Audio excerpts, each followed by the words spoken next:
Ate, Bakit? alis ka na naman. Oo eh. Ano kailangan mo? Kasi simula nung umuwi ka dito sa Pinas, di na tayo nagkabanding. Ito talagang bunso namin, no? Naglalambing. Namiss mo ako, no? Siyempre naman ate, ilang taon ka rin kaya nawala dito. Gusto ko rin magkaroon ka rin ng oras sa akin.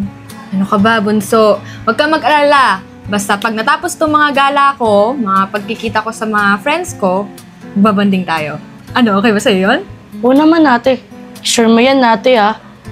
Teka, saan ka pa talaga nagpupunta? Wala naman. Mga kaibigan ko lang. Siyempre, kilala mo ng ate mo, di ba? Marami akong kaibigan. Siyempre, gusto makapag-banding sa kanila. Miss ko kaya sila. Ate, isa ba si Jack sa mga na-miss mo?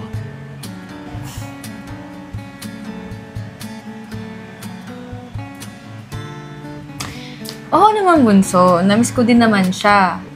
Ate, okay lang ba na magtanong ako? Gusto mo ba si Jex?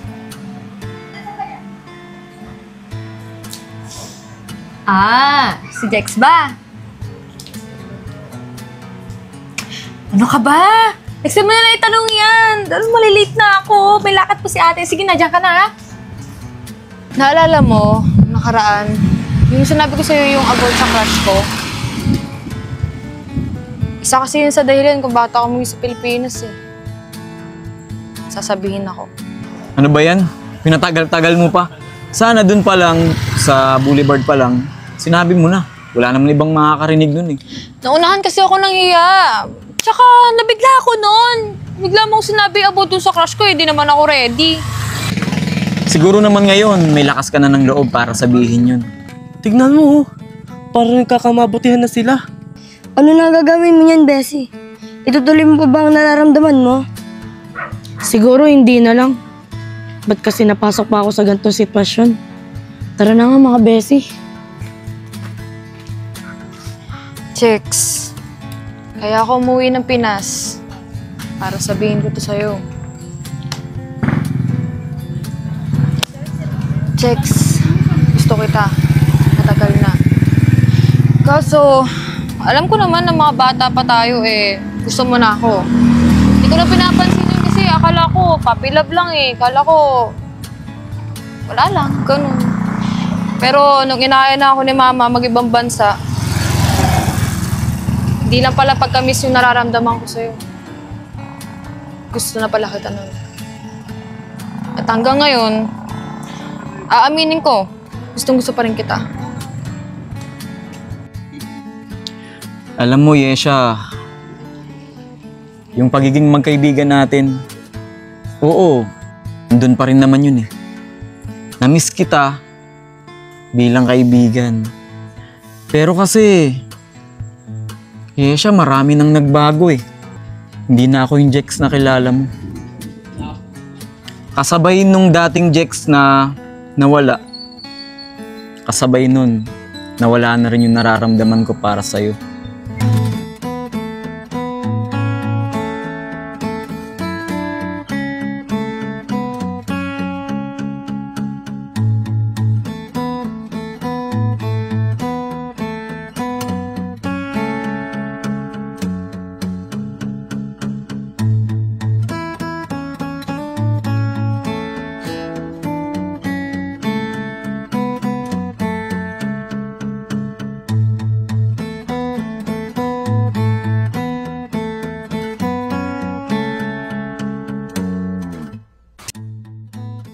Ay, sabi ko na nga ba eh. Kaya ayaw ko magmahal mga bes. Tingnan mo ngayon, masasaktan ako. Katulad lang din ni Mama. Nainiwan lang kami ng papa ko pagkatapos siyang buntisin. Alam mo, Bes, mas maganda mong gawin. Kalimutan mo na lang si Jex. Kasi kung pagpapatuloy mo pa yan, baka ate mo lang yung masaktan. Tama siya, Bes. Kalimutan mo na lang si Jex. Baka kasi, diyan pa ang pagmulan ng away ninyo ng ate mo. Madali lang sabihin para sa inyo yan. Kasi wala kayo sa sitwasyon ko. Sakit kaya? Hayaan mo na yun, Bes. Makaka-move on ka din. Pati hindi lang naman si Jex na lalaki sa mundo eh. Kung matinong lalaki lang sana si Sean eh. Pwede na sana siya. He, tigilan mo nga ako dyan, Bes. Ayoko sa manyakis. Oo nga naman, Andrea. Wag yun. Sabi ko nga, di ba? Ano ba yan? Nakakapagod. O pamangkin, andyan pala yung mga kaibigan mo. Kumain na ba kayo? Di pa nga po, tita eh. Kararating lang din po namin. O sige, saglit lang ha. Pagluluto kayo ni tita. Wow, Bes. Pinayagan mo rin tumira ang tita mo rito. Pagkatapos ng mga ginawa niya sa'yo. Alam mo, Bes, everybody deserve a second chance. Why not, di ba? Tita ko naman siya. Ay nako, nakaka-enjoy na ang family niyo. Ang dami niyong ganap sa buhay. Guys, wait lang ha. Hintayin yung matapos magluto si tita. Sige lang, madam. Go lang. Pakibilisan. Lutom na rin kami. Ay. Oo na, ito na nga. Nagmamadali.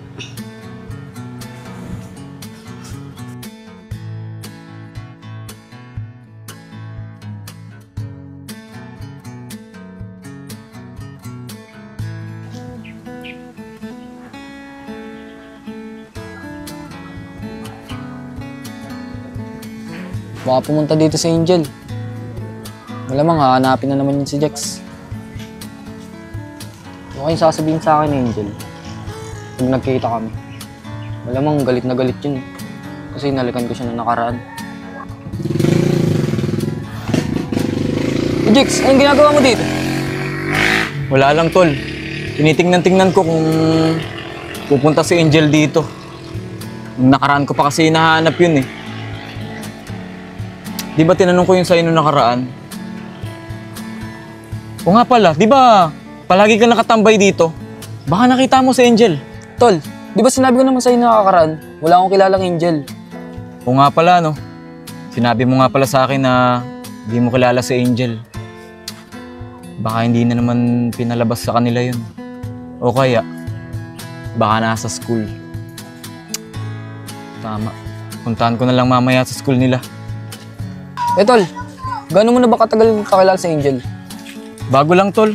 Dito ko lang siya na-meet sa may tambayan natin. Eh gusto ko lang sana makita siya ulit eh.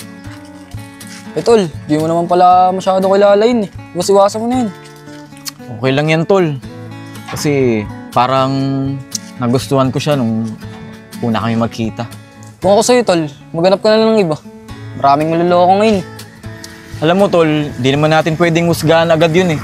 Dahil hindi pa naman kami masyadong magkakilala.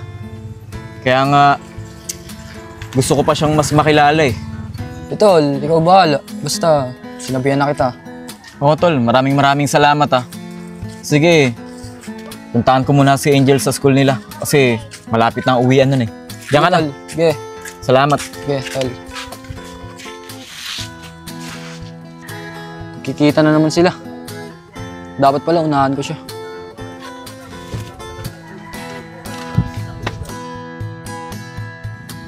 Jackie, tagal ko na nanliligaw sa'yo.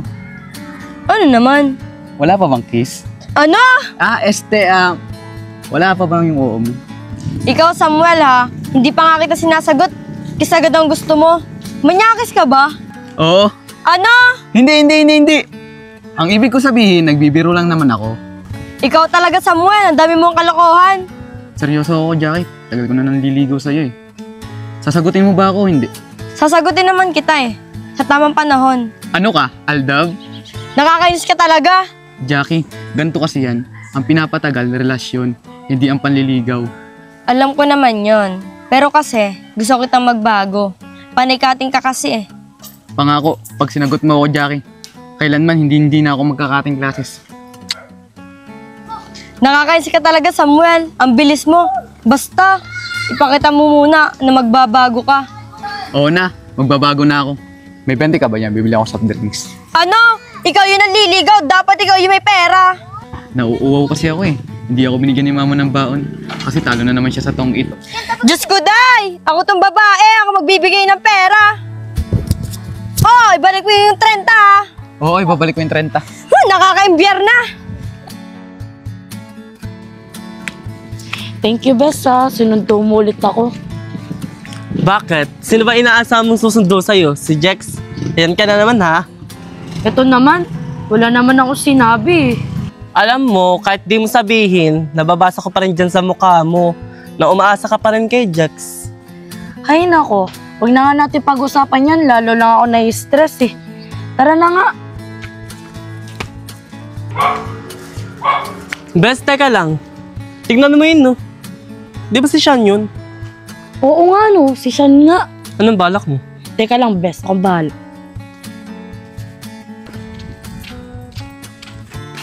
Baka pala mukha mo, Sean.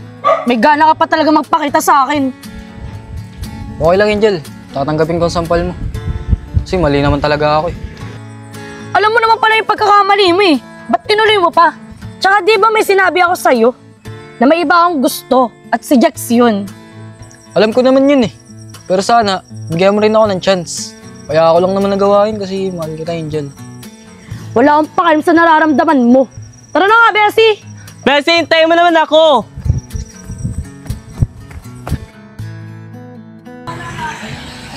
Kuya, kanina pa ba nag-uwian yung mga estudyante dito? Oo, kanina pa. Tinan mo, wala nang estudyante. Ganun ba kuya? May nakita ka ba dyan kanina sa gate na estudyanteng babae na may kasamang bakla? Oo, may nakita ako dito kanina. Para may kaaway siyang lalaki. May kaaway na lalaki? Teka, bakit kaya may kaaway yun? Sir, pwede mo bang sabihin sa akin kung anong itsura ng lalaki na kaaway niya? Kuya, pasensya ka na. Hindi ko masyado nakita eh. May ginagawa din kasi ako kanina eh. Ganun ba kuya? Maraming salamat ah. O nga pala, parang natatandaan kita eh. Di ba ikaw yung kumausap sa akin doon sa may tabing dagat? Anong ginagawa mo dito? Diyan ako nagtatrabaho sa school. Ganun ba? Sige. Salamat ah. Sige po.